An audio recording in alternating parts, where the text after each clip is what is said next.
देखिए, आज हम लोग पढ़ने वाले हैं बायोलॉजी का बहुत ही इंपॉर्टेंट चैप्टर जिसका नाम है वंशागति के आणविक आधार, यानी कि मोलिकुलर बेसिस ऑफ इनहेरिटेंस। तो सबसे पहले बात करते हैं कि आनुवांशिक पदार्थ क्या होता है, यानी कि जेनेटिक मटेरियल क्या होता है। वे पदार्थ जो आनुवांशिक लक्षणों को एक पीढ़ी से दूसरे पीढ़ी तक लेके जाते हैं आनुवांशिक पदार्थ कहलाते हैं। जैसे कि क्या होता है कि किस पिता के द्वारा पुत्र में जो लक्षण जाते हैं, फिर माता के द्वारा जो बच्चे में जो लक्षण जाते हैं, उसको ले जाने वाले जो फैक्टर होते हैं उन्हें क्या कहता है, जेनेटिक मटेरियल। वैज्ञानिकों द्वारा प्रयोगों में यह पाया कि अधिकांश जीवधारियों में डीएनए आनुवांशिक पदार्थ होता है। आपने ये सुना होगा कि जो है इसका डीएनए इसके मम्मी पापा से मैच करता है, इस बच्चे का डीएनए जो है इस मम्मी पापा के डीएनए से मैच करता है। तो यानी कि डीएनए हम कह सकते हैं कि एक आनुवांशिक पदार्थ है जो लक्षणों को एक पीढ़ी से दूसरे पीढ़ी तक लेके जाता है। अब बात करते हैं प्रोकैरियोटिक जीव, यानी कि ऐसे कोशिकाएं जिनमें पूर्ण विकसित केंद्रक नहीं पाया जाता है और उसमें कोशिकांग भी अच्छे से नहीं पाए जाते, उन्हें कहते हैं प्रोकैरियोटिक कोशिकाएं। तो इन प्रोकैरियोटिक कोशिकाओं में आनुवांशिक पदार्थ वर्तुल डीएनए यानी कि सर्कुलर डीएनए कोशिका द्रव में स्वतंत्र रूप में पाया जाता है तथा किसी प्रोटीन से जुड़ा हुआ नहीं होता है। तो जो प्रोकैरियोटिक जीव हो गए, जैसे कि बैक्टीरिया हो गया, वायरस वगैरह हो गया, बैक्टीरियोफेज वायरस है एक, उसका जो डीएनए होता है वो कैसा होता है, सर्कुलर होता है, गोलाकार होता है, और वही लेकिन उसमें प्रोटीन नहीं होता है। खास बात यह है कि उसमें प्रोटीन नहीं होता है। लेकिन जो यूकैरियोटिक जीव होते हैं जैसे कि हम लोग, उसमें क्या होता है, प्रोटीन होता है, एक प्रोटीन जिसका नाम होता है हिस्टोन प्रोटीन। तो उसमें कोई भी प्रोटीन नहीं होता है, लेकिन यूकैरियोटिक में एक प्रोटीन होता है जिसका नाम होता है हिस्टोन प्रोटीन। ठीक है, अगला पॉइंट क्या है, यूकैरियोटिक कोशिकाओं में आनुवांशिक पदार्थ डीएनए क्षारीय हिस्टोन प्रोटीन के अणुओं से मिलकर गुणसूत्र का निर्माण करते हैं जो केंद्रक में पाए जाते हैं। लेकिन जो यूकैरियोटिक जीव होते हैं उनमें जो आनुवांशिक पदार्थ यानी कि जो डीएनए होता है वह हिस्टोन प्रोटीन से जुड़कर एक क्रोमोसोम गुणसूत्र यानी कि क्रोमोसोम बनाते हैं, और एक क्रोमोसोम केंद्रक में पाए जाते हैं। क्रोमोसोम जो है वो केंद्रक यानी न्यूक्लियस में पाए जाते हैं।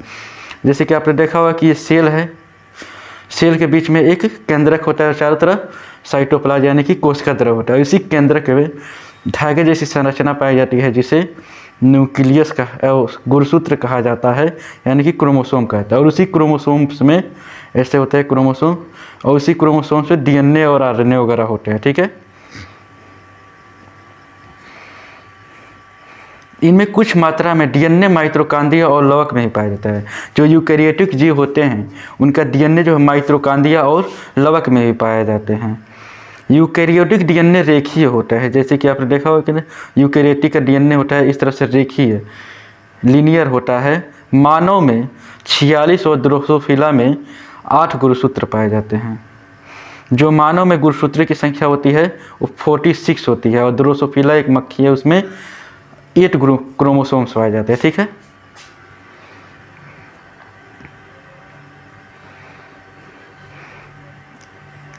अब बात करते हैं कि न्यूक्लिक अम्ल यानी न्यूक्लिक एसिड क्या होता है। ये किसी कोशिका के केंद्र के पाए जाने वाले वे अम्लीय पदार्थ है जो न्यूक्लियोटाइड की पॉलीमर श्रृंखला होती है तथा कोशिका के जैविक कार्यों का नियमन करते हैं। जो न्यूक्लियोटाइड होते हैं, न्यूक्लियोटाइड आपस में मिलकर, बहुत सारे न्यूक्लियोटाइड आपस में मिलकर डीएनए आरएनए का बनाते हैं।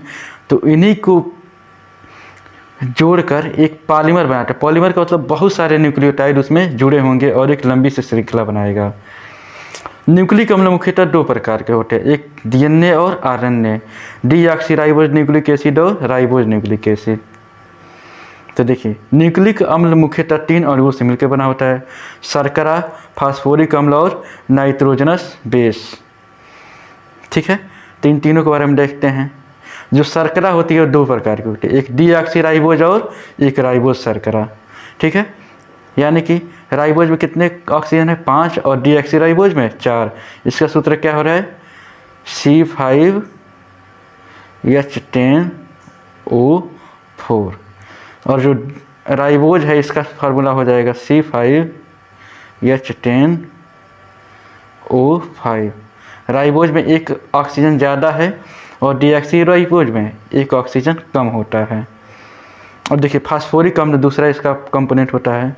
जो फास्फोरिक अम्ल होता है इसकी उपस्थिति के कारण न्यूक्लिक अम्ल की प्रकृति अम्लीय होती है। जो फास्फोरिक अम्ल होता है यानी कि जो फास्फोरस होता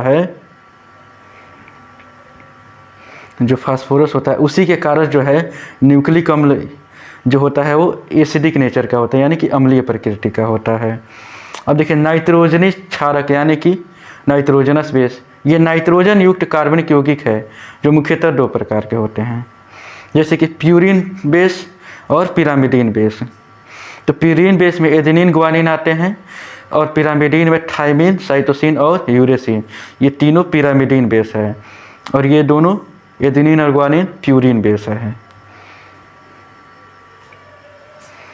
अब देखिए प्रत्युक्त न्यूक्लिक अम्ल की दो मूलभूत इकाइयाँ होती है। पहला न्यूक्लियोसाइड अम्ल में उपस्थित शर्करा नाइट्रोजन क्षारक के साथ जुड़कर न्यूक्लियोसाइड बनाता है। जो न्यूक्लियोसाइड होता है जब शर्करा यानी कि शुगर और नाइट्रोजनस बेस यानी कि NB जुड़कर क्या बनाते हैं, न्यूक्लियोसाइड बनाते हैं। और न्यूक्लियोटाइड शर्करा एवं नाइट्रोजनी क्षारक से बने न्यूक्लियोसाइड्स फास्फोरिक अम्ल से फास्फोडाइएक्सल बॉन्ड द्वारा जुड़कर न्यूक्लियोटाइड्स बनाते हैं। ये न्यूक्लियोटाइड्स का न्यूक्लिक अम्ल DNA RNA का वास्तविक एकलक मोनोमर होता है। इसको अभी आगे बताएंगे क्या होता है ये। अब देखिए अनुवांशिक पदार्थ की खोज, ये कैसे पता चला कि DNA ही अनुवांशिक पदार्थ है, इसके बारे में खोज वगैरह देखेंगे। ग्रिफिथ, एक साइंटिस्ट है जिनका नाम था ग्रिफिथ, ने सर्वप्रथम जीवार में रूपांतरण का प्रयोग किया। जीवार में रूपांतरण का प्रयोग कर बताया कि अनुवांशिक पदार्थ के कारण रूपांतरण होता है तथा एवेरी मैकार्ड एवं मैकार्टी जीवार में रूपांतरण के प्रयोग द्वारा सिद्ध किया कि DNA अनुवांशिक पदार्थ होता है। ये साइंटिस्ट कौन थे?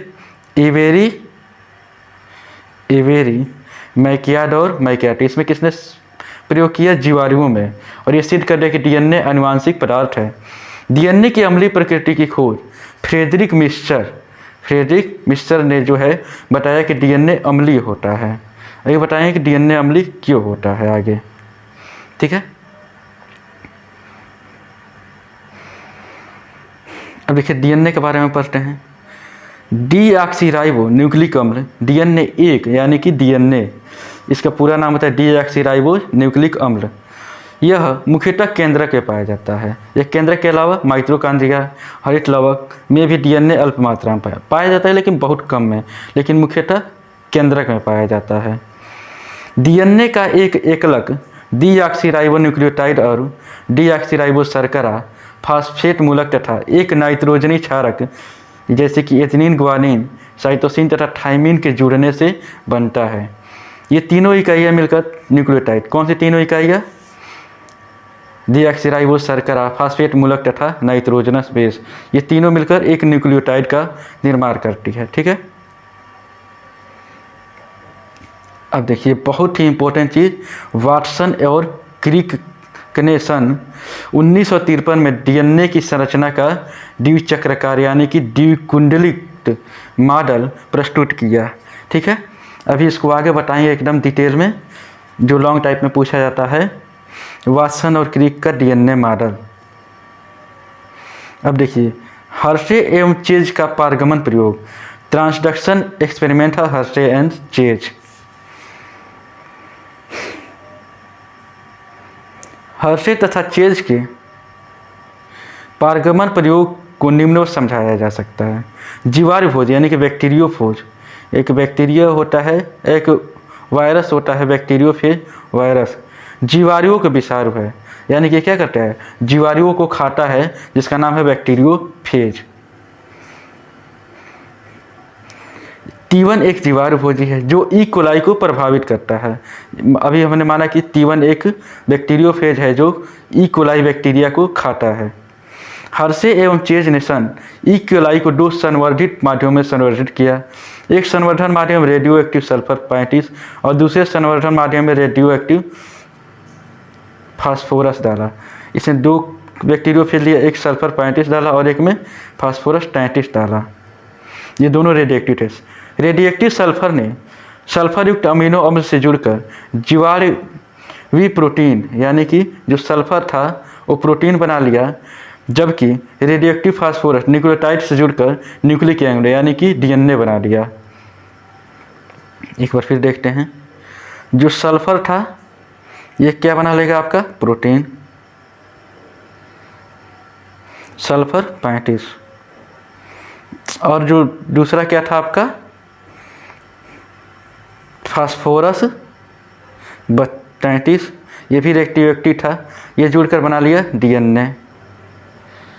ठीक है, अब आगे देखिए क्या होगा। हल्से ने T1 जीवाणु भोजी को दोनों संवर्धन माध्यम में प्रविष्ट कराया, दोनों स्थिति प्राप्त विषाणु संततियों का परीक्षण किया।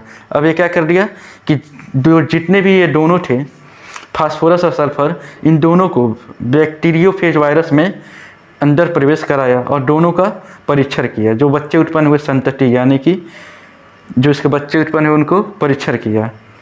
जीवाणु के जीवाणु में गुणन करने के कारण 2 प्रकार के विषाणु प्राप्त हुए। जो जीवाणु थे उनमें 2 प्रकार के विषाणु प्राप्त, एक रेडियोएक्टिव प्रोटीन वाली थी, जो प्रोटीन किससे बनी थी सल्फर से, वो भी रेडियोएक्टिव थी ना 35 वाली, और दूसरा क्या था फास्फोरस 33 वाला, ये भी क्या था रेडियोएक्टिव था, रेडियोएक्टिव डीएनए। फास्फोरस जो था आपका डीएनए बनाया था। अब आगे देखिए क्या कह रहा है। प्रत्येक प्रकार के जीवाणु भोजियों को फिर सामान्य जीवाणु युक्त संवर्धन में प्रविष्ट कराया गया। कुछ समय पश्चात इस निलंबर को सेंट्रीफ्यूज 1000 आरपीएम पर मथकर खाली प्रोटीन खोल कैप्सिड को पृथक कर दिया गया। अब केंद्रीय या सेंट्रीफ्यूज करने पर भारी और संक्रमित जीवाणु नीचे बह जाते हैं और ऊपर की तरफ हल्के प्रोटीन खोल रह गए। तो देखिए, जब दोनों का प्रोटीन हटा दिया गया, प्रोटीन का खोल हटा दिया गया, क्या होता है, दोनों के परीक्षण पर उन्होंने पाया कि चिन्हित प्रोटीन युक्त विषाणु जीवाणु को चिन्हित करने में असमर्थ है। यानी कि जिन्हें प्रोटीन युक्त विषाणु था चिन्हित करने वाला, वो क्या थे, असमर्थ थे। चिन्हित डीएनए युक्त विषाणु यानी कि ऐसे डीएनए जो रेडियोएक्टिव था जीवाणु को चिन्हित करने में सक्षम थे। इससे यह सिद्ध हो गया कि आनुवांशिक पदार्थ डीएनए है, न कि प्रोटीन। जो उसमें प्रोटीन बना था उसमें कोई चेंजिंग नहीं आया था, लेकिन जो डीएनए बना था वो आपका रेडियोएक्टिव डीएनए था। तो इससे पता चला कि जो लक्षण होते हैं वो डीएनए के द्वारा ही जाते हैं। देखिए इसको ग्राफ से समझते हैं। रेडियोएक्टिव रहित T1 जीवाणु भोजों का जीवाणु पर संक्रमण। अब क्या था, रेडियोएक्टिव रहित T1 जीवाणु भोजों का जीवाणु पर संक्रमण, और इधर क्या रेडियोएक्टिव रहित T2 पर फेज पर जीवाणु का संक्रमण। इधर T1 वाला है या T2, इधर 2 बैक्टीरिया लिया गया है, एक पर फास्फोरस 32 डाला जा रहा है और दूसरे पर सल्फर 32। अब इधर क्या हुआ, जैसे ही इसे रेप्लिकेशन हुआ, चिन्हित संतति फेज को बाहर निकालना, दोनों को निकाला गया बाहर। जीवाणु भोजों का रेडियोएक्टिव सहित कोशिकाओं का पर संक्रमण। तो इसमें देखा गया कि संक्रमित जो कोशिकाएं थी उसमें P1 चिन्हित युक्त संतति जीवाणु कोशिका से बाहर निकालना संभव नहीं था, लेकिन इसमें क्या था, संभव था, दिखाई दे रहे सल्फर वाले। इस प्रकार हर्षित चेज का प्रयोग देख सकते हैं। अब वाटसन एवं क्रिक का मॉडल, विकलिंग्स, फ्रैंकलिन तथा एस्टबरी आदि ने एक्सरे विवर्तन विधि से पता लगाया कि डीएनए ही पॉलीन्यूक्लियोटाइड श्रृंखला या परस्पर कुंडलित दशा में होती है। सन 1953 में जेडी वाटसन एवं एचएफसी क्रिक FHC क्रिक ने डीएनए के अवयव को क्रम में व्यवस्थित करके डीएनए का एक द्विकुंडलित डबल हेलिक्स मॉडल बनाया, जिसे के लिए उन्हें 1962 में नोबेल प्राइज दिया गया। इस प्रतिरूप का चित्र इस प्रकार है। देखिए इन्होंने क्या किया, डबल हेलिक्स डीएनए बनाया। ये आप लोगों को डीएनए बनाने का प्रैक्टिस करना पड़ेगा, क्योंकि एग्जाम में आता है हर साल। ठीक है, अब आगे देखिए इसके बारे में पढ़ते हैं फिर। वाटसन एवं क्रिक द्वारा प्रस्तुत डीएनए द्विकुंडलित कुंडलित प्रतिरूप के प्रमुख लक्षण निम्न है। डीएनए का प्रत्येक 2 कुंडलित पॉलीन्यूक्लियोटाइड श्रृंखलाओं का बना होता है। अभी देखिए इधर 2 कुंडली है ना, 2, एक इधर एक इधर, 2 कुंडली पॉलीन्यूक्लियोटाइड श्रृंखलाओं से बना है। दोनों श्रृंखलाएं एक दूसरे से सर्पिल क्रम में दक्षिणावर्त यानी कि क्लॉकवाइज कुंडली तरह क्लॉकवाइज घूमी हुई होती है। इस प्रकार प्रत्येक डीएनए और में 2 कुंडलित संरचनाएं होती है। इस द्विकुंडल का व्यास 20 एंगस्ट्रॉम होता है, यानी कि जो इसकी बीच की मोटाई है वो कितनी है 20 एंगस्ट्रॉम। देखिए इधर दिखा है ना, जो व्यास वो कितना होता है 20 एंगस्ट्रॉम। अब आगे देखिए क्या कह रहा है, प्रत्येक पॉलीन्यूक्लियर श्रृंखला में डीऑक्सीराइबोज सर्किट तथा फास्फेट समूह एकांतर क्रम में होते हैं। इसी क्रम के द्वारा श्रृंखला का आधार बनता है। फास्फेट समूह एक फास्फेट समूह एकांतर क्रम में जुड़े होते हैं। इसी क्रम के द्वारा श्रृंखला का आधार बनता है। फास्फोरस समूह एक तरफ शर्करा के 5C कार्बन से तथा दूसरा 3C कार्बन से एस्टर बंधों द्वारा जुड़े होते हैं। इन एस्टर बंधों को फास्फोडाइएस्टर बॉन्ड कहते हैं। ठीक है, अभी आगे इसको बताएंगे फास्फोडाइएस्टर बॉन्ड क्या होता है। दोनों श्रृंखलाएं प्रति समांतर यानी एंटी पैरेलल दशा में कुंडलित होती है। ये एंटी पैरेलल है ना, एक इधर जा रहा है तो एक इधर जा रहा है, एंटी पैरेलल दिशा में कुंडलित होती है। एक 3 से 5 की तरफ होगा तो दूसरा 5 से 3 की तरफ। दोनों श्रृंखला के प्रत्येक शर्करा पर कार्बन पर एक नाइट्रोजनी क्षारक लगा होता है। यह चारों प्रकार के नाइट्रोजनी क्षारकों में से कोई भी हो सकता है। ठीक है, यह क्षारक द्विकुंडलर के अंदर की तरफ श्रृंखला आधार से समकोण यानी कि परपेंडिकुलर बने हुए लगे होते हैं। जो ये क्षारक लगे होते हैं ना, ये कैसे होते हैं 90 डिग्री के कोण बनाते हुए लगे हुए होते हैं। एक श्रृंखला में प्यूरिन दूसरी श्रृंखला पिरिमिडीन से हाइड्रोजन आबंध के द्वारा जुड़े होते हैं। एडेनिन हमेशा थाइमिन से तथा साइटोसिन हमेशा ग्वानिन से जुड़ता है। ठीक है, एडेनिन हमेशा थाइमिन से और साइटोसिन हमेशा ग्वानिन से जुड़ता है। अभी एडेनिन हमेशा डबल बॉन्ड से और थाइमिन के द्वारा, और ग्वानिन हमेशा ट्रिपल बॉन्ड से साइटोसिन के द्वारा जुड़ता है। ठीक है,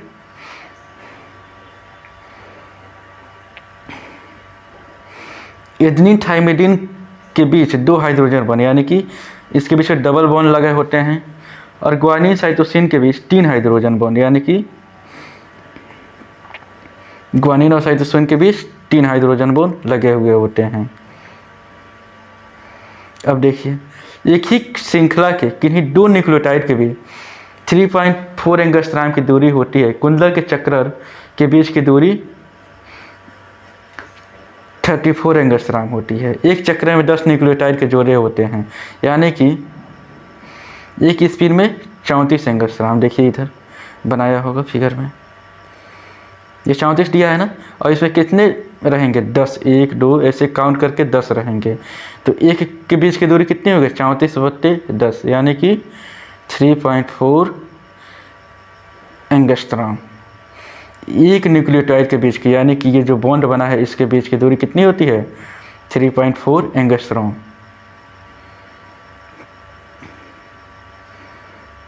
अब आगे देखिए क्या कर रहा है, 2 कुंडलर बनने से डीएनए के अणु के पूरी लंबाई में 2 प्रकार की खांचें बनती है। दीर्घ खांचें यानी कि major group and minor group. देखिए इसमें 2 तरह की खांचें बन रही है ना, एक छोटी वाली यानी कि माइनर ग्रुप और एक बड़ी वाली यानी कि मेजर ग्रुप। देखिए इधर दीर्घ खांच है और एक इधर लघु खांच है।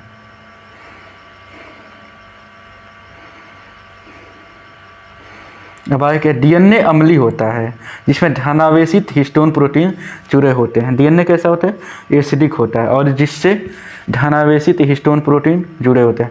हिस्टोन प्रोटीन कैसे होते हैं धनावेशित। बी डीएनए के कुछ विशिष्ट खंड केंद्रक द्रव में जल की कमी से ये डीएनए में बदल जाते हैं। अभी बी डीएनए और जेड डीएनए के वगैरह के बारे में हमें आगे पढ़ना है। ठीक है, अब देखिए एक आता है 4 गाफ का नियम। देखिए तो 4 गाफ के नियम का पहला ये है कि डीएनए और में प्यूरिन तथा पिरामिडीन क्षार समान मात्रा में होते हैं। जो डीएनए होता है इसमें प्यूरिन और पिरामिडीन समान मात्रा में होता है। डीएनए में एडेनिन की आणविक मात्रा थाइमिडीन यानी कि एडेनिन और थाइमिडीन की संख्या साइटोसिन तथा ग्वानिन के बराबर होती है। यानी कि इन दोनों की मात्रा जो है ग्वानिन और साइटोसिन यानी जितने ये रहेंगे उतना ये भी रहेंगे। डीएनए में क्षार का अनुपात यानी एडेनिन प्लस थाइमिडीन इनका और ग्वानिन प्लस साइटोसिन का अनुपात क्या होता है प्रत्येक जाति के लिए विशिष्ट होता है। यानी कि मानव के लिए सेम रहेगा लेकिन कुत्ते के अलग हो जाएंगे। जैसे कुत्ते की प्रजाति कुत्ते की अगर नापा जाए, कुत्ते और कुत्ते का, तो उन दोनों के लिए क्या हो जाएगा, इसका सेम रहेगा। और मानव का नापा जाए तो इसका सेम रहेगा। अब देखिएगा क्या कर, उदाहरण एक द्विराजुक डीएनए 20% साइटोसिन है तो उसमें उतना ही ग्वानिन होगा, यानी कि 20% साइटोसिन है तो 20% ग्वानिन, और बाकी जितने बचे उसमें 60% में 30% एडेनिन और 30% थाइमिडीन होगा। ठीक है, जैसे कि देखिए क्या होगा, 100% है तो इसमें एडेनिन है आपका 20%, तो ग्वानिन भी कितना हो जाएगा, 20 ही हो जाएगा, क्योंकि एडेनिन जो है एडेनिन जो है थाइमिडीन जो हो जाएगा ये भी 20% हो जाएगा। अब इधर क्या बचा, 60%, 40 इधर गया, तो 40 में जो है 30 आपका साइटोसिन और 30 आपका ग्वानिन हो जाएगा, यानी कि 30% हो जाएंगे। ठीक है,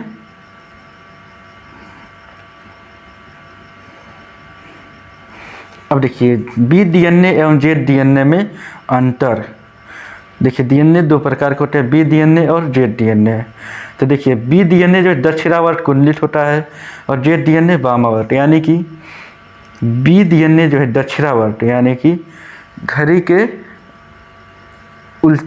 की दिशा में, और जो जेड डीएनए वो घड़ी की उल्टी दिशा में घुमा हुआ होता है। इनके क्षारों के बीच की दूरी 3.6 एंगस्ट्राम होती है, और इनके क्षारों के बीच की दूरी यानी कि दो बॉन्डों के बीच की दूरी 3.52 से 4.13 होती है। इसमें क्षार युग्मों की संख्या 10 होती है और इसमें 12 होती है। कुंडलित का व्यास, जो कुंडली होता है उसका व्यास 19 एंगस्ट्राम होता है और इसमें 18 एंगस्ट्राम होता है। प्रायः सभी कोशिकाओं में उपस्थित होते हैं और ये केवल कुछ ही कोशिकाओं में उपस्थित होते हैं। ठीक है, ये बहुत इंपॉर्टेंट है, इसको नोट कर लीजिएगा। अब बात करते हैं डीएनए का पैकेजिंग या पराकुंडलन। डीएनए का पैकेजिंग कैसे होता है। डीएनए जो है बड़ा है ना, डीएनए की लंबाई काफ़ी बड़ी होती है, यानी कि इसको पैक करने के लिए भी आवश्यकता पड़ेगी। देखिए क्या दिया, अत्यधिक लंबा डीएनए कोशिका के छोटे केंद्रक में उपस्थित होता है। जैसे कि एक कोशिका है जिसका केंद्र क्या होता है, बहुत छोटा होता है, और डीएनए की लंबाई जो है काफ़ी बड़ी है, जिसके लिए डीएनए का कुंडलन या पराकुंडलन पैकेजिंग द्वारा होती है। ठीक है, तो इसको पैक करके रखना क्या है, बहुत ज़रूरी है, इसीलिए इसका पैकेजिंग करते हैं। आगे देखिए क्या दिया है, जैसे हमारे शरीर के प्रत्येक कोशिका के केंद्रक में डीएनए के 46 और यानी कि 46 गुणसूत्र होते हैं, जिसकी औसत लंबाई 1.8 से 8.4 सेंटीमीटर, जबकि स्वयं केंद्रक का व्यास 4 से 10 माइक्रोमीटर यानी कि बहुत छोटा होता है। अतः स्पष्ट है कि केंद्रक का अंदर डीएनए अत्यधिक कुंडलित एवं संघनित होकर त्रिविम आकृति में पाया जाता है या पैक रहता है। जो डीएनए होता है वो कैसा होता है, 3D में होता है या पैक रहता है, एकदम पैक रहता है। अब देखिए पहला दिया है पूर्व केंद्र की कोशिका में डीएनए का पैकेजिंग, यानी कि जो प्रोकैरियोट होते हैं बैक्टीरिया वगैरह, उनमें डीएनए कैसे पैक होता है। पूर्व केंद्रिक कोशिका में डीएनए कोशिका द्रव में पाया जाता है। यह आरएनए और नॉन हिस्टोन प्रोटीन जैसे पॉलीएमएस की सहायता से पराकुंडलित यानी कि सुपर क्वाइल अवस्था में रहते हैं। डीएनए के संघनित समूह को न्यूक्लियोइड या प्रोक्रोमोसोम कहते हैं। ठीक है, जो ये पैक हुई संरचना यानी कि क्वाइल संरचना, इसे क्या कहा जाएगा, प्रोक्रोमोसोम, यानी कि क्रोमोसोम से पहले वाला भाग। अब इसी को मिलकर आगे चल के क्रोमोसोम बनता है। अब बात करते हैं सुकुंद्रिकी यानी कि यूकैरियोटिक में डीएनए का पैकेजिंग कैसे होता है। सुकेंद्रकी कोशिका में डीएनए की पैकेजिंग लाइसिन और आर्जिनिन युक्त क्षारीय प्रोटीन, जिन्हें हिस्टोन कहते हैं, उसी की सहायता से इसमें डीएनए का पैकेजिंग होता है। ब्रैडबरी ने सन 1900 में न्यूक्लियोसोम की संरचना का वर्णन किया। 1981 में न्यूक्लियोसोम की संरचना का वर्णन किया था। अब देखिए क्या क्या बता रहे हैं, इनके अनुसार हिस्टोन प्रोटीन 5 प्रकार की होती है, H1, H2A, H2B, H3 और H4, यानी कि H2 में 2 प्रकार के होते हैं, H2A और H2B। तो इस प्रकार से कितने प्रकार के होते हैं, 4। इनमें से 4 अर्थात H2A, H2B, H3 और H4 जोड़े में पाई जाती है और हिस्टोन अष्टक का नहीं, यानी कि 4 के जोड़े होंगे तो कितने बन गए, 4 के जोड़े 8 हो गए, जिन्हें न्यू का यानी कि न्यू बॉडी या न्यूक्लियोसोम का कोर यानी कि कोर ऑफ न्यूक्लियोसोम कहते हैं। इनके धनावेशी छोड़ बाहर की ओर होते हैं, ये ऋणावेशी डीएनए को आकर्षित करते हैं।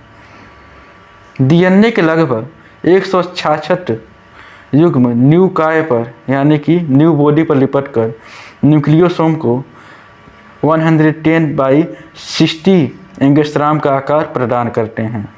अब देखिए क्या दिखा रहा है, हिस्टोन का अष्टक है, इसमें क्या है, एक गोले जैसी संरचना होगी, उस पर क्या हो जाएगा H1 हिस्टोन डीएनए लिंकर, ये बहुत सारी चीज़ें जुड़े होंगे। देखिए इधर बनाया है, 8 अणु को क्या करते हैं, डीएनए हेलिक्स जो है जोड़ के रखता है, इसे डीएनए लिंकर कहा जाता है।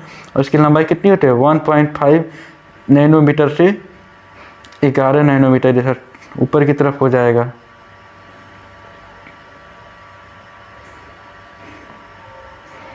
वह डीएनए जो 2 न्यूक्लियोसोम को जोड़ता है उसे क्या कहते हैं, लिंकर डीएनए कहते हैं। इस पर H1 हिस्टोन प्रोटीन पाई जाती है, ऊपर देखा ना आपने, ये क्या है, इधर आपका लिंकर डीएनए, और इस पर कैसा H1 हिस्टोन प्रोटीन पाई जाती है।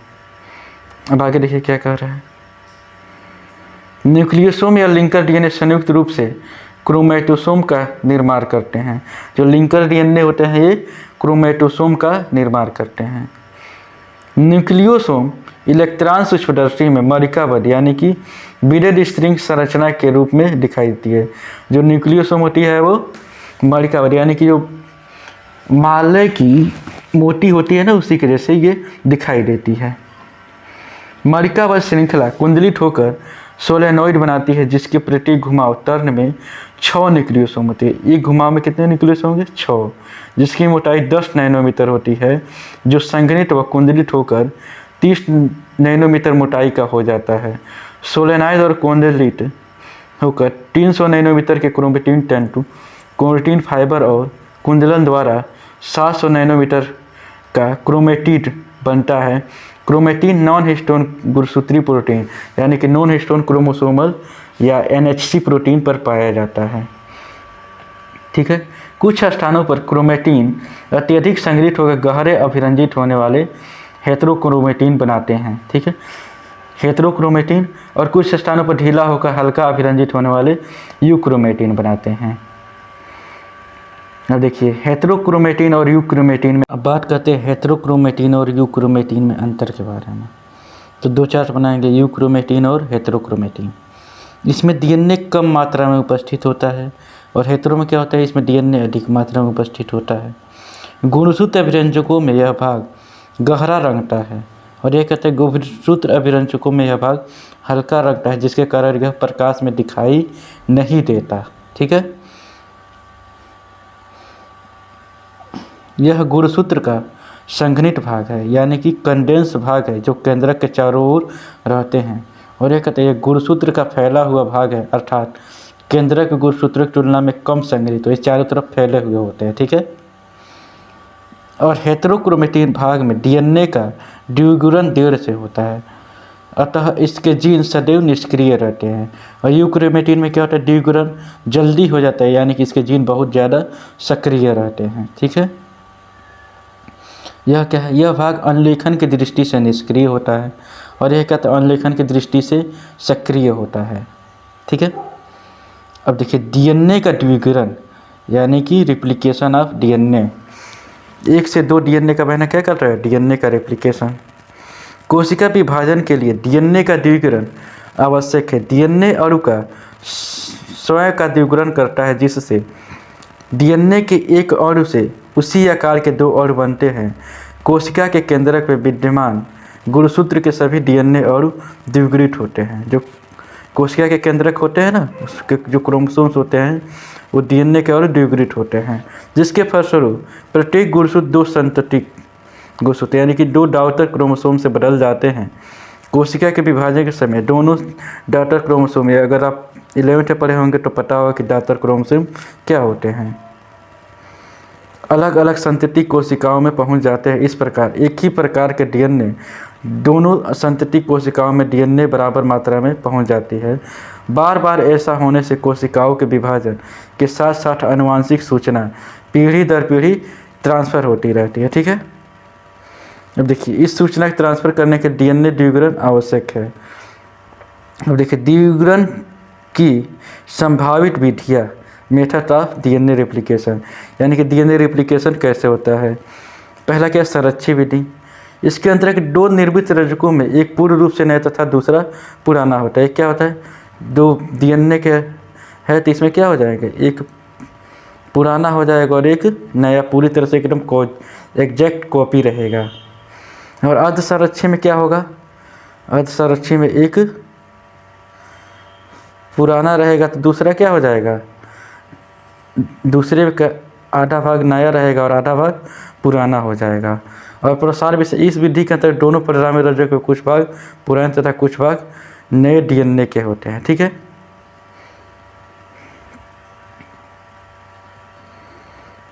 अब देखिए कुछ नोट लिख लीजिए। डीएनए का द्विगुणन इंटरफेज की यस फेज में होता है। ठीक है, वासन तथा क्री के डीएनए का द्विगुणन का और संरक्षित विधि का प्रतिपादन किया। कौन सी विधि, और संरक्षित विधि का उन्होंने प्रतिपादन किया। ठीक है, देखिए एक प्रयोग है मेसेल्सन एवं स्टाल का प्रयोग। मेसेल्सन एवं स्टाल ने सन 1958 में ई कोलाई पर नाइट्रोजन के प्रयोग द्वारा अर्ध संरक्षित द्विगुणन का प्रमाण दिया। इस प्रयोग के अंतर्गत उन्होंने जीवाणु कोशिका को पहले भारी नाइट्रोजन यानी कि N15 के माध्यम में कुछ पीढ़ियों के विभिन्न समस्थानिकों तक संवर्धित किया, कल्चर किया। इसके उपरांत इसे सामान्य हल्के नाइट्रोजन यानी कि N14 में ट्रांसफ़र कर दिया गया। देखिए इधर क्या है, पहला फिगर बनाया है जीवाणु कोशिका का नाइट्रोजन के भारी यानी कि N15 युक्त माध्यम में संवर्धन। इसका भारी नाइट्रोजन वाले माध्यम में संवर्धन कराया गया। अब उसके बाद क्या करें, जीवाणु कोशिका का समान नाइट्रोजन वाले माध्यम, इसके बाद से इसे 14 वाले में डाल दिया गया। पहले 15 वाले में था, उसके बाद से 14 वाले में। अब ये देखा गया कि विभिन्न समय अंतराल पर जीवाणु कोशिका के डीएनए का निष्कर्ष। अब इसमें क्या क्या, पहला वाला 40 मिनट बाद और दूसरा वाला 20 मिनट और इधर वाला 10 मिनट बाद इसको निकाला गया और सबको सीजियम क्लोराइड विलयन पे डीएनए को घोल दिया गया और उसके बाद से सेंट्रीफ्यूगेशन कराया गया तो उसका रिजल्ट क्या निकला। विभिन्न समय अंतरालों पर जीवाणुओं के नमूने एकत्र करके इनके जनिक डीएनए को सीजियम क्लोराइड के विलयन में घोलने पर इस विलयन में आयनों की उपस्थिति के कारण अब केंद्र में डीएनए शीघ्र कुंडलित हो जाता है। यानी कि जैसे सेंट्रीफ्यूगेशन क्या होता है, डीएनए एकदम क्वाइल हो जाता है।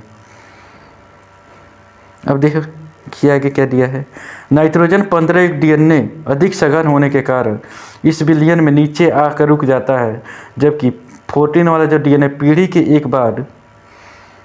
पीढ़ी के बाद पत्ती बैंड के रूप में प्रदर्शित है, जिसका घनत्व 15 और 14 के बीच में होता है। और 14 युक्त डीएनए में दोनों पत्तियों का निर्माण होता है, जिससे एक पत्ती का घनत्व 14 के बराबर तथा दूसरे के घनत्व 15 और 14 के बीच में होता है। अभी आगे दिखा देंगे कैसे होता है। देखिए ये संततियाँ है, सभी N15 वाले डीएनए हैं। उसमें क्या होगा, अब इसको 14 में कराएगा तो क्या संकर डीएनए बने। अब इस संकर में क्या होते हैं, आधे संकर और आधे N14 वाले होते हैं। ये आधे संकर है और आधे N14 वाले। अब इधर क्या होता है, 1/4 संकर होंगे, 4 में से 1 संकर होगा, 3/4 क्या होंगे, N14 वाले होंगे। ठीक है, अब देखिए डीएनए का द्विगुणन यस फेज में होता है। वासन तथा क्रिक ने संरक्षित विधि का प्रतिपादन किया था। मेसेल्सन और स्टाल ने सन 1958 में ई कोलाई पर रेडियो एक्टिव नाइट्रोजन के प्रयोग द्वारा असंरक्षित द्विगुणन का प्रमाण दिया। ठीक है, अभी बताया ना ऊपर। अब देखिए डीएनए द्विगुणन यानी कि प्रारंभन बिंदु से शुरू होता है।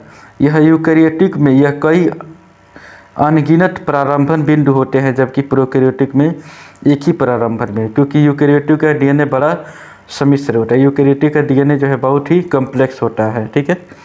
अब दूसरा क्या है, इसमें हेलिकेज एंजाइम डीएनए के दोनों रज्जुकों को पृथक कर, यानी कि ये दोनों जो ये ऐसे होते हैं ना डीएनए, इन दोनों को कौन तोड़ता है, हेलिकेज तोड़ के अलग कर देगा, तथा प्रत्येक रज्जुक बंधन प्रोटीन की सहायता से स्थिर होते आते हैं। अब आगे क्या दिए, टोपो आइसोमरेज एंजाइम रज्जुक में कुंडलनी के तनाव को समाप्त करते हैं। जो कुंडली में तनाव उत्पन्न होता है उसको कौन समाप्त कर देता है, टोपोमरेज। प्रत्येक रज्जुक सांचे की तरह कार्य करता है। बहुलकीकरण यानी पॉलीमराइजेशन से पूर्व प्राइमेज एंजाइम की सहायता से रज्जुक 3 डिग्री के छोर से पूरक आरएनए प्राइमर का संश्लेषण करता है, जिससे आगे डीएनए पॉलीमरेज थर द्वारा बहुलकीकरण होता है। आगे क्या दिया है, यानी कि लीडिंग स्ट्रैंड पर डीएनए 5 to 3 दिशा में सतत यानी कंटिन्यूस संश्लेषण होता है, जबकि पश्चिमाभी रज्जुक में छोटे छोटे टुकड़े खंड ओकाजाकी फ्रेगमेंट्स कहते हैं, इसकी के रूप में इसका असतत संश्लेषण होता है, यानी कि डिसकंटिन्यूस बनता है, जिसे क्या कहते हैं, ओकाजाकी फ्रेगमेंट। प्रत्येक ओकाजाकी टुकड़े के लिए एक अलग आरएनए प्राइमर बनता है। ओकाजाकी फ्रेगमेंट के पूर्व निर्मित होने पर डीएनए पॉलीमरेज फर्स्ट द्वारा आरएनए को प्राइमर को हटा दिया जाता है और डीएनए लाइगेज एंजाइम ओकाजाकी टुकड़ों को जोड़ता है। अब इसको फिगर से हम समझा देंगे अच्छे से। डीएनए के महत्वपूर्ण कार्य देखिए, पहला ये आनुवांशिक सूचनाओं के वाहक होते हैं। दूसरा क्या, इसके द्वारा निर्मित आरएनए विभिन्न अमीनो अम्ल से डीएनए द्वारा निर्देशित प्रोटीन का संश्लेषण करता है। जैसे डीएनए निर्देश है उसी प्रकार से क्या करता है, आरएनए प्रोटीन बनाएगा। डीएनए द्वारा निर्मित कुछ न्यूक्लियोटाइड हार्मोन और सहएंजाइम यानी कि कोएंजाइम आदि के रूप में कार्य करते हैं। जन्म से मृत्यु तक जीव की कोशिकाओं का निर्माण डीएनए के अनुसार होता है। इस मूल रेखा यानी कि ओरिजिनल ब्लूप्रिंट डीएनए के रूप में ही होती है, ठीक है। अभी क्या है, ये मदर डीएनए है, इसमें टूट रहा है, हेलिकेज क्या करता है, इन दोनों को डीएनए को क्या करता है, खोल देता है, इसे खोल रहा है, देख रहे हैं। और दूसरा क्या, एक रज्जुक की बंधन प्रोटीन यानी कि single strand binding protein keeps DNA single strand, यानी कि सिंगल बाइंडिंग प्रोटीन क्या करता है, इसको सिंगल रखता है। आगे क्या कर रहा है, डीएनए पॉलीमरेज है, ये इसको एकदम सिंगल रखता है। अब तीसरा के लीडिंग रज्जु यानी कि लीडिंग रज्जु पर डीएनए पॉलीमरेज द्वारा निरंतर 5 से 3 डिग्री 5 से 3 की दिशा में 5 से 3 की दिशा में संश्लेषण होता है। और वही क्या होता है, इधर में क्या होगा, उल्टा बनेगा, ये टुकड़े टुकड़े में बनता है, जिसे क्या कहते हैं, ओकाजाकी फ्रेगमेंट कहते हैं, और इधर एकदम लाइन से बनता है। अब देखिए अगला क्या है, राइबो न्यूक्लिक अम्ल यानी कि आरएनए। इसका निर्माण किससे होता है, डीएनए से होता है। यह भी पॉलीन्यूक्लियोटाइड श्रृंखला से बना होता है, जिसका निर्माण हजारों न्यूक्लियोटाइड से होता है। आरएनए का न्यूक्लियोटाइड भी डीएनए के जैसा ही होता है, परंतु यह निम्न 2 बातों पर डीएनए से अलग होता है। क्या इसमें अंतर है, देखिए पहला, इसमें उपस्थित राइबोज होती है जबकि डीऑक्सीराइबोज नहीं, यानी कि डीएनए में डीऑक्सीराइबोज होता है और इसमें राइबोज होता है। थाइमिन के स्थान पर इसमें यूरेसिल होता है, टी की जगह पे जहाँ टी था वहाँ पे यू आ जाएगा।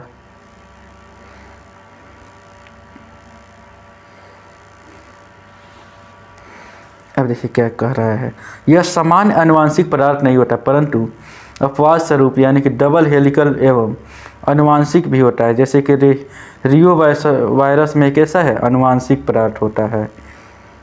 देखिए राइबोक न्यूक्लिक अम्ल यानी कि आरएनए के प्रकार। पहला क्या है, जेनेटिक आरएनए। अधिकांश पादप विषाणु तथा जीवाणु भोजियों यानी कि बैक्टीरियोफेज में आनुवांशिक पदार्थ आरएनए के रूप में पाए जाते हैं, इसमें डीएनए नहीं होता है, ठीक है। और दूसरा क्या है, नॉन जेनेटिक आरएनए। समस्त यूकैरियोटिक जितने भी यूकैरियोटिक है, प्रोकैरियोटिक में कुछ आनुवांशिकी का नियंत्रण डीएनए के द्वारा किया जाता था, आरएनए की प्रक्रिया में सहयोग प्रदान करता है। यह 3 प्रकार के होते हैं। यूकैरियोटिक में आरएनए कितने प्रकार होते हैं, 3 प्रकार के। पहला क्या है, राइबोसोमल, स्थानांतरण और संदेशवाहक।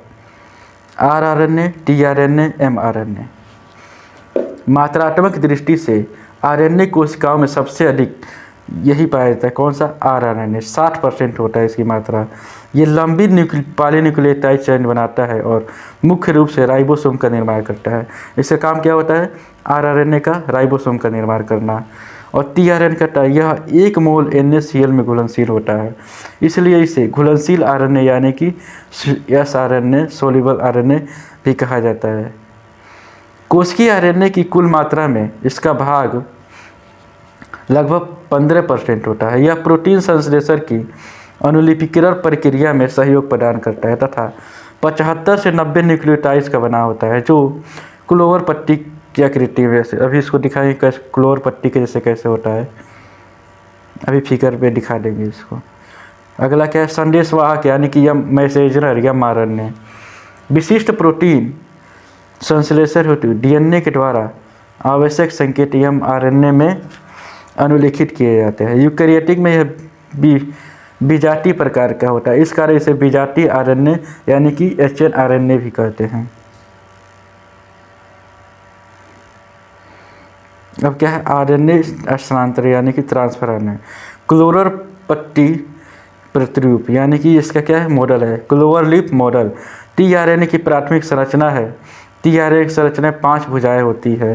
प्रत्येक भुजा में एक लूप तथा एक स्टेम होता है। देखिए अभी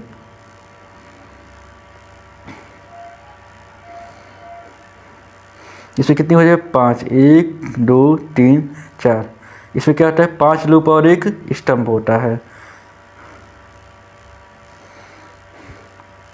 अगर क्या कह रहा है?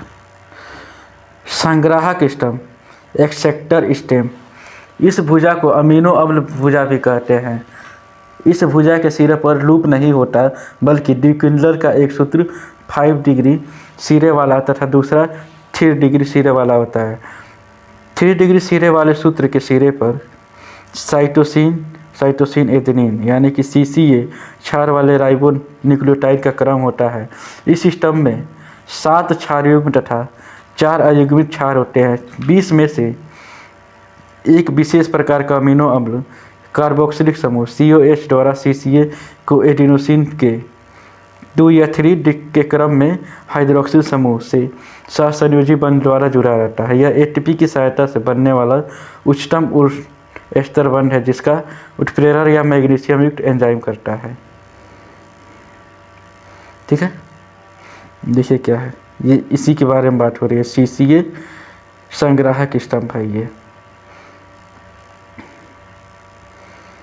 द्विभुजा, इस भुजा में 7 क्षार युग्म तथा 7 से 11 नाइट्रोजनी बेस पैट। यह एक एंजाइम स्तर है। देखिए इधर कहीं द्विभुजा होगा इसी में। यह है आपका द्विभुजा। अब आगे क्या दिया है? Anticodon arm. इस भुजा में 5 से 7 अयुग्मित नाइट्रोजनी क्षार पाए जाते हैं। यह भुजा mRNA पर स्थित कूटों से जुड़ी होती है, जिससे अमीनो अम्ल से संकेत सूचना प्राप्त होती है। एंटीकोडॉन भुजा देखिए, यह है आपका एंटीकोडॉन भुजा। यह क्या करते हैं? इसे मैसेज यानी कि सूचना इसको मिलती है। अब चौथा क्या है? परिवर्ती भुजा, वेरिएबल आर्म। यह भुजा परिवर्तित होती रहती है तथा इसमें स्तंभ उपस्थित या अनुपस्थित हो सकता है। देखिए परिवर्ती भुजा, यह है क्या? परिवर्ती भुजा, वेरिएबल आर्म है आपका। नीचे ये जो बीच में दिख रहा है ना, यह है आपका परिवर्ती भुजा, जो क्या तो बदलता रहता है। पांचवा क्या है? TYC भुजा। इस भुजा में 5 क्षार युग्म तथा 7 अयुग्मित क्षार पाते। यह भुजा T अणु की राइबोसोम से जुड़ी होती है। T का मुख्य कार्य अमीनो अम्ल का संदेशवाहक RNA परिस्थित कूटों के बीच में लाना होता है। ठीक है,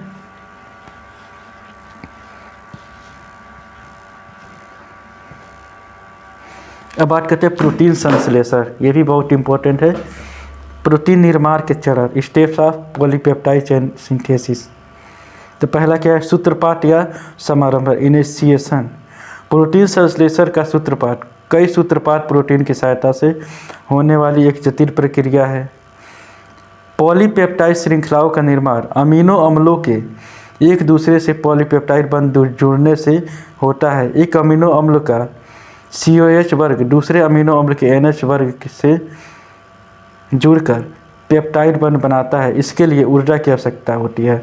कुछ विशेष कारक होते हैं जिन्हें इनिशिएशन फैक्टर कहते हैं। इनकी उपस्थिति में mRNA राइबोसोम की छोटी यूनिट के साथ जुड़ जाता है।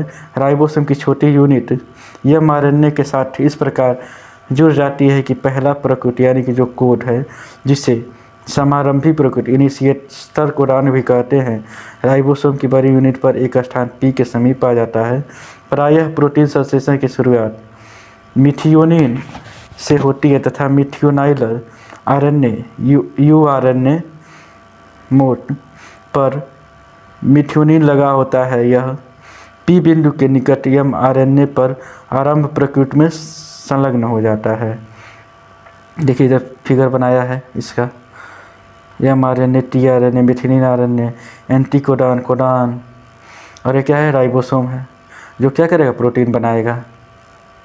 दूसरा क्या है, दीर्घीकरण, इलोंगेशन। इस प्रक्रिया के अंतर्गत tRNA जिस पर उपयुक्त अमीनो अम्ल लगा हो mRNA के दूसरे कोड के हाइड्रोजन वंश बना लेता है, परंतु तभी जब इस कोड का पूरक प्रतिकूट हो दूसरा अमीनो एसाइल RNA राइबोसोम से P बिंदु के निकट A बिंदु पर प्रवेश करता है। प्रथम अमीनो अम्ल मिथियोनिन तथा दूसरे अमीनो अम्ल के बीच पेप्टाइड बॉन्ड बन जाता है।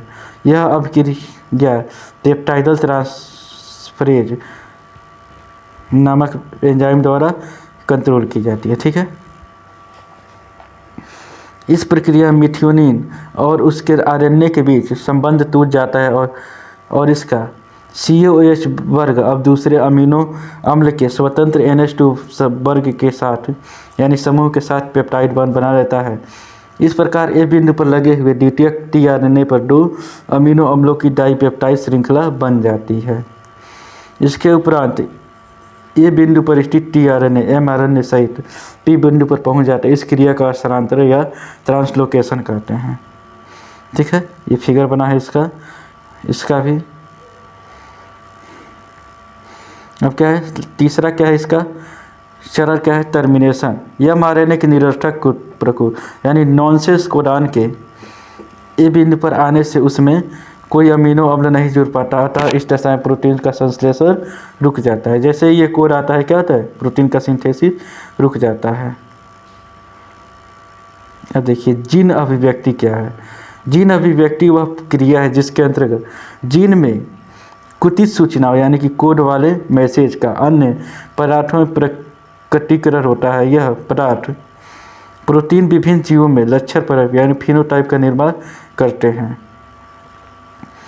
इस प्रक्रिया के प्रमुख चरण निम्न है। पहला क्या है, mRNA केंद्रक में mRNA अणु का संश्लेषण RNA पॉलीमरेज नामक एंजाइम की उपस्थिति में होता है। इस क्रिया में DNA एक खंड साँचे यानी कि टेम्पलेट के रूप में प्रयुक्त होता है। यह प्रक्रिया अनुलेखन या ट्रांसक्रिप्शन कहलाती है। यानी कि केंद्रक में mRNA अणु का संश्लेषण DNA से होना क्या कहलाता है, ट्रांसक्रिप्शन। यानी कि DNA से RNA बनने की प्रक्रिया ट्रांसक्रिप्शन कहलाती है। ठीक है, आगे क्या दिया है, सुकेंद्रकी कोशिका में यानी कि यूकेरियोटिक सेल में निर्मित प्रारंभन mRNA से कार्यात्मक mRNA का रासायनिक प्रतिरूपण यानी कि केमिकल मॉडिफिकेशन होता है, जिसे RNA प्रसंस्करण यानी कि RNA प्रोसेसिंग कहते हैं। ठीक है, पूर्ण रूप से प्रतिरूपित RNA द्वारा प्रोटीन से अमीनो अम्लों के अनुक्रम का निर्धारण होता है। यह प्रक्रिया अनुवादन यानी कि ट्रांसलेशन कहलाती है। जीन की क्रियाशील इकाई को शिस्त्रान कहते हैं। जीन की जो क्रियाशील इकाई है शिस्त्रान कहलाती है। अब बात करते हैं अनुवांशिक कोड क्या होता है, यानी कि जेनेटिक कोड। जेनेटिक कोड क्या होता है, इसकी खोज किसने की थी, हरगोविंद खुराना एंड रीनेनबर्ग भी की थी। AUG और GUG यानी कि कभी कभी सूत्रपात समारंभन यानी कि स्टार्टिंग, जबकि UAA, UGA और UAG समापन कोड या नाइट्रोजन क्षार का वह अनुक्रम है जिसे प्रोटीन अणु का संश्लेषण सूचना उपस्थित होती है।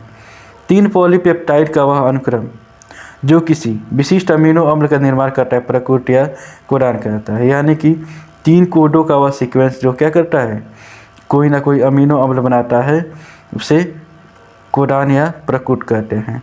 अनुवांशिक संकेत प्रणाली में 66 या 64 प्रकोड होते हैं। अनुवांशिक कूट की सामान्य विशेषताएं निम्न है। पहला, अनुवांशिक कूट ट्रिपलेट होता है। दूसरा, अनुवांशिक प्रकोड की खोज नीरेनबर्ग और मैथाई ने की थी। तीसरा क्या है, AUG तथा GUG प्रारंभिक प्रकोड, जबकि यानी कि स्टार्ट करते हैं UAA, UGA और UAG समापन प्रक्रिया, ये ख़त्म कर देते हैं।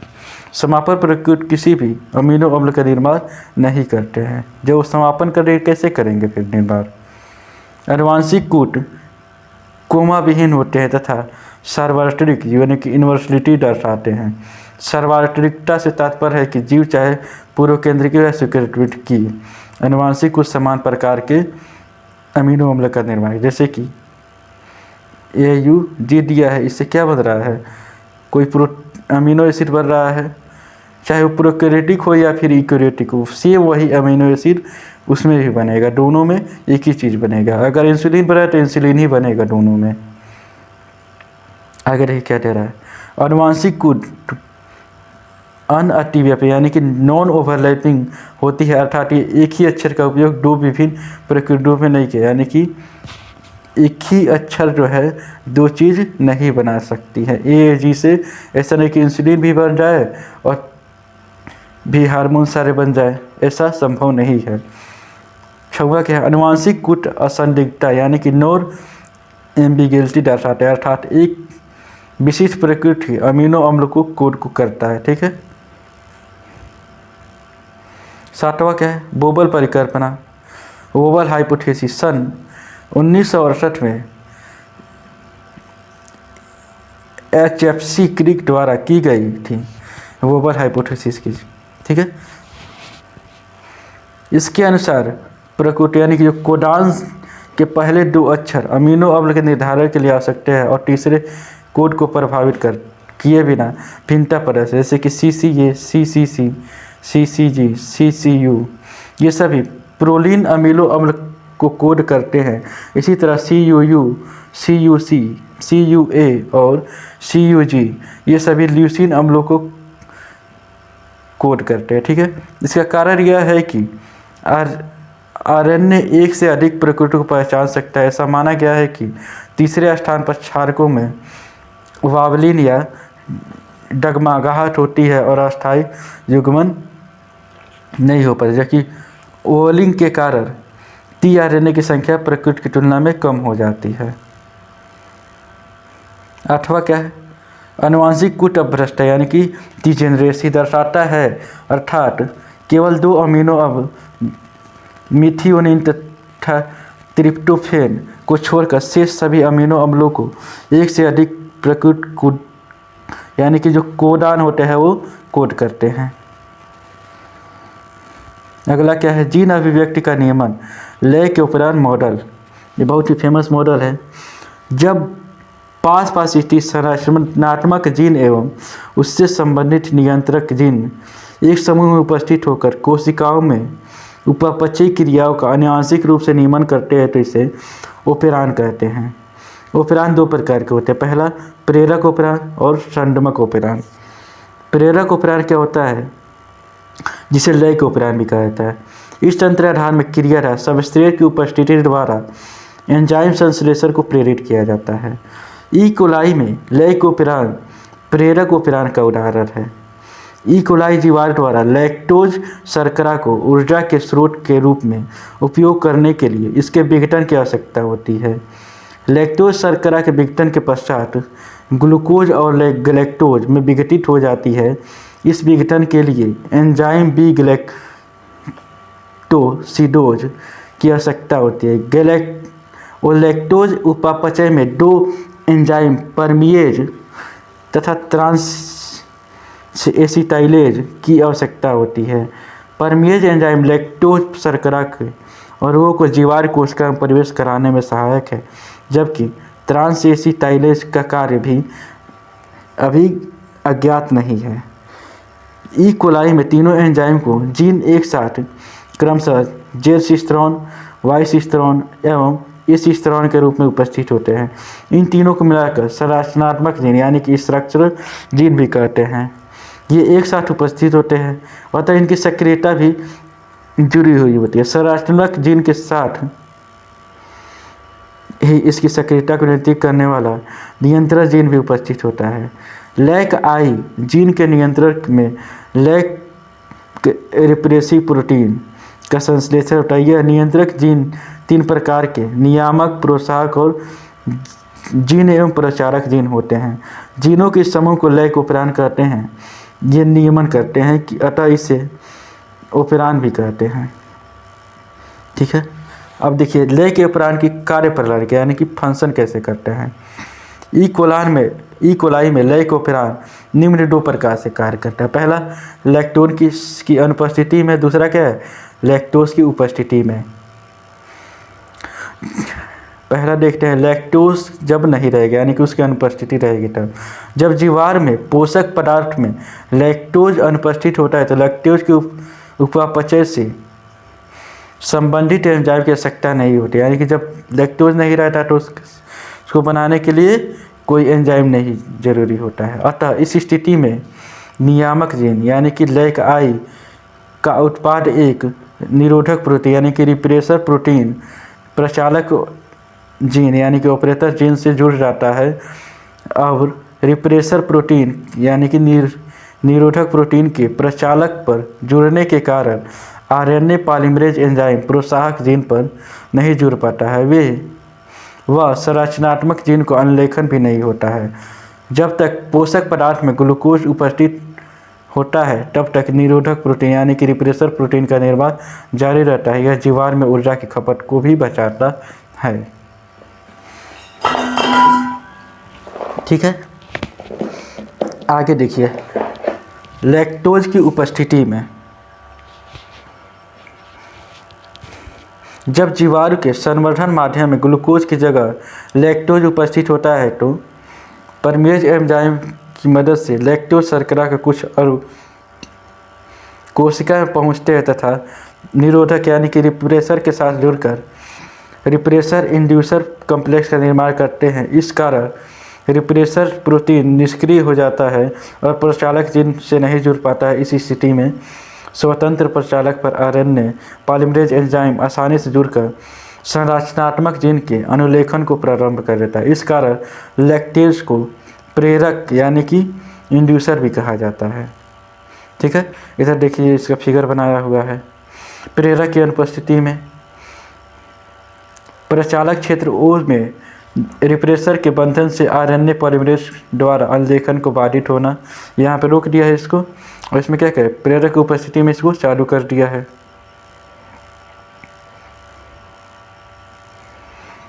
अब देखिए मानव जीनोम परियोजना यानी कि ह्यूमन जीनोम प्रोजेक्ट। मानव जीनोम परियोजना की शुरुआत 1990 में संयुक्त राष्ट्र अमेरिका ने एक अंतर्राष्ट्रीय अनुसंधान कार्यक्रम के रूप में की। इस परियोजना का प्रमुख उद्देश्य मानव जीनोम के डीएनए क्रम का निर्धारण करना था। एचजीपी के बारे में जानकारी से जीव विज्ञान से के उस क्षेत्र में तेजी से विस्तार संभव है जिसे जैव सूचना विज्ञान यानी कि बायो इन्फॉर्मेटिक्स कहते हैं।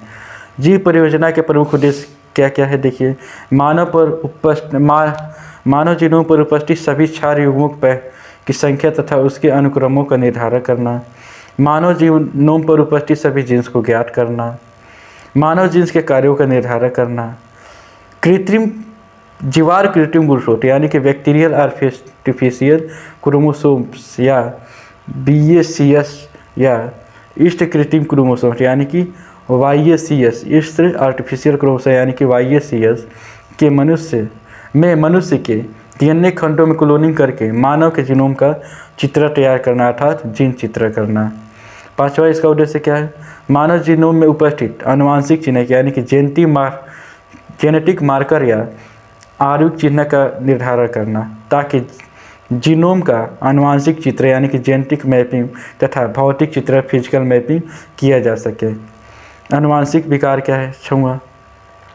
आनुवंशिक विकार उत्पन्न करने वाले विभिन्न जीन की पहचान करना, विभिन्न विकारों के लिए आनुवंशिक संवेदनशीलता तथा प्रतिरोधकता का निर्धारण करना, सूचनाओं को इस प्रकार संग्रहित करना कि आवश्यकता अनुसार उसे सरलता से प्राप्त किया जा सके। 9वां क्या है, आंकड़े विश्लेषण हेतु उपलब्ध संसाधनों का सुधार करना। 10वां क्या है, मानव जीनोम परियोजना के दौरान विकसित की गई तकनीकों को उद्योगों में स्थानांतरित करने की संभावनाओं को खोजना। अब देखिए एक टॉपिक है डीएनए फिंगरप्रिंटिंग। डीएनए फिंगरप्रिंटिंग वह तकनीकी है जिसके द्वारा डीएनए के 2 निश्चित क्षेत्रों के न्यूक्लियोटाइड का क्रम के ज्ञात किए जाते हैं जो प्रत्येक व्यक्ति के लिए विशिष्ट होते हैं, यानी कि अलग अलग होते हैं। प्रत्येक व्यक्ति का डीएनए फिंगरप्रिंट अलग अलग होता है। यह पैतृत्व परीक्षण जैसे कि बलात्कार या हत्या या अपराधों में अपराधी को पहचानने में सहायता करता है। डीएनए फिंगरप्रिंटिंग को डीएनए टाइपिंग या आनुवंशिक फिंगरप्रिंट भी कहा जाता है। इसके और नाम क्या क्या है, डीएनए टाइपिंग या आनुवंशिक फिंगरप्रिंट। इसे व्यक्ति के डीएनए के आधार पर उसकी पहचान की जाती है। इसे सर्वप्रथम 1984 में एलेक जेफरी ने बताया था। डीएनए फिंगरप्रिंटिंग को एलेक जेफरी ने बताया था सबसे पहले। डीएनए का 99.9% भाग सभी प्राणियों में समान तथा 0.1% भाग सभी प्राणियों में अलग होता है, परंतु एक युग्मज यानी कि जो जुड़वा बच्चे होते हैं उनमें डीएनए पूर्ण रूप से समान होता है। ठीक है, इस तकनीकी में कुछ विशिष्ट जगहों के बीच विभिन्नता का पता लगाते हैं जिन्हें पुनरावृत्ति डीएनए यानी कि रिपीटेटिव डीएनए कहते हैं। इन्हीं की उपस्थिति के कारण 2 व्यक्तियों के डीएनए की तुलना की जाती है। ये प्रोटीन संश्लेषण हेतु कोड नहीं रखते हैं। इनके स्थान पर VNTRS यानी कि variable number of tendon repeats कहते हैं। ठीक है, डीएनए फिंगरप्रिंट के लिए रुधिर यानी कि जो ब्लड है, लार है, सलाइवा है, वाल या किसी भी जीव तरल से पदार्थ यानी कि रेजर या दंत ब्रश से डीएनए लेते हैं। डीएनए को संचित शुक्राणु या अन्य संचित जैविक अणुओं से भी ले सकते हैं। इस प्रकार के व्यक्ति का भी डीएनए लेते हैं तथा दोनों के न्यूक्लियोटाइड को अणुओं के क्रम में समानता तथा उन दोनों व्यक्तियों को समानता देखते हैं। 2 व्यक्तियों के डीएनए के अनुक्रमों के बीच करने हेतु डीएनए फिंगरप्रिंटिंग का प्रयोग किया जाता है, यानी कि जो सीक्वेंस है उसके बीच में अंतर करने के लिए डीएनए फिंगरप्रिंटिंग का उपयोग किया जाता है। अब इसका उपयोग क्या है, यह पैतृक परीक्षण में सहायक होता है। यह गैर कानूनी यानी कि यौन संबंधों, हत्या और अन्य अपराधों के निर्धारण में सहायक होता है। यह विलुप्तता की कगार पर खड़े जीवों को संरक्षण में भी सहायता करता है। ठीक है, अब देखिए एक टॉपिक है डीएनए और आरएनए में अंतर, बहुत इंपॉर्टेंट टॉपिक है। तो सबसे पहला क्या है, डीएनए और इधर है आरएनए। यह प्रायः केंद्रक और कुछ कोशिकांगों जैसे कि बताया था ना हमने, माइटोकॉन्ड्रिया और प्लास्टिड में पाया जाता है। यह केंद्रक में बहुत कम आरएनए पाया जाता है। इसकी अधिकांश मात्रा किस्मत कोशिका द्रव में पाई जाती है। यह अधिकांश जीवों में आनुवंशिक पदार्थ होता है। यह वायरस के अतिरिक्त किसी भी जीव का आनुवंशिक पदार्थ नहीं होता है। ठीक है, डीएनए मिलियंस न्यूक्लियोटाइड से पाया और इसमें कितने हैं, 70 से